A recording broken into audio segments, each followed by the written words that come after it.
সনদ বাস্তবায়ন না করলে শেখ হাসিনার মতো পরিণতি বরণ করতে হবে। এই মন্তব্য নিশ্চয়ই আপনি শুনেছেন। এই মন্তব্যকে আপনি আসলে কিভাবে দেখছেন?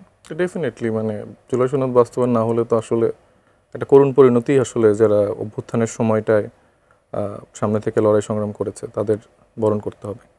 তো এই জন্য জুলাই সনদের বাস্তবায়নটা খুবই জরুরি। আমি ভাইয়ের একটা প্রসঙ্গ উল্লেখ করতে চাই যে ভাই বলছে যে উনি কেন বলছেন না। দেখেন, এই সেফ এক্সিটের যে এই ইস্যুটার সময় আসলে এটা বলতে বা এটা নিয়ে আসলে আলোচনা করতে কিন্তু আমাদের কারো ভালো লাগার কথা না। কারণ এই অভ্যুত্থানের পরবর্তী যে সরকার, এটা তো আমাদের সবার সরকার।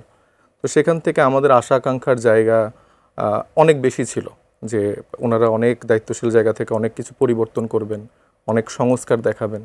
তো সেই জায়গায় তো যখন আসলে ব্যর্থতার কথাগুলো আসে বা আমরা জানতে পাই যে অনেকের পকেট ভারী হয়েছে, অনেকে দুর্নীতি করেছে, তো সেটা যখন আবার আওয়ামী লীগের সাথে কম্পেয়ার করার সুযোগ তৈরি হয়, তো সেটা আমাদের জন্য বলতে বা আলোচনা করতে আসলে আমাদের স্বাচ্ছন্দ্য কারোরই লাগার কথা না।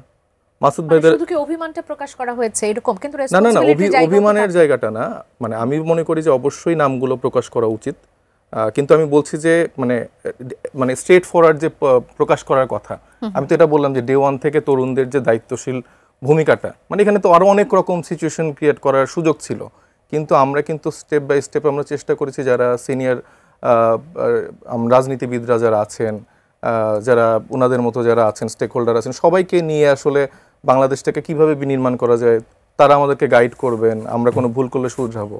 কিন্তু এখানে যেরকম একে অপরের উপরে দোষাদোষী এবং মানে একরকম দুর্নীতি, এগুলার যে একরকম মহা উৎসব শুরু হলো, সেটারকে আসলে আমরা এখন যেভাবে আসলে দেখতে হচ্ছে, এটা আমাদের আসলে কারো এক্সপেকটেশন ছিল না। যদিও এখনও কিছুটা সময় আছে আমার মনে হয় যে এই সিচুয়েশন থেকে বের হয়ে আসার। কিন্তু যেটা বললাম যে মাসুদ কামাল ভাইর আসলে এগুলো বলতে খুব আনন্দ পায়, এখন আনন্দ পায় এই জন্যই যে তারা তো আসলে চেয়েই ছিল যে আসলে এই ব্যাপারগুলোই ঘটুক।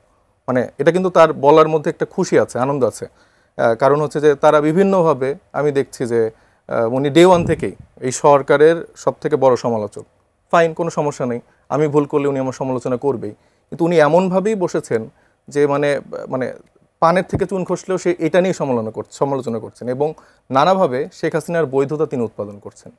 17 বছর ধরে হাসিনার শাসন আমল কিভাবে বৈধ ছিল এবং কিভাবে তারা সিস্টেমেটিক পদ্ধতিতে আইনের মধ্যে থেকে সব কার্যক্রম চালনা করেছেন এবং তার আসলে এরকম কোনো ভুল নেই, সেটা তিনি যেভাবে ওয়ারেন্টটা উৎপাদন করেন এবং এখন এই সরকারের যে কি ভুল এবং তার সাথে একটা পার্থক্য তৈরি করে দিয়ে তার এই আনন্দটা হচ্ছে। আমি একটু বলে দিই, তিনি বিভিন্ন সময় আমরা দেখতে পাচ্ছি যে বলার চেষ্টা করছে যে আওয়ামী লীগকে কিভাবে প্রাসঙ্গিক করা যায় নির্বাচনে।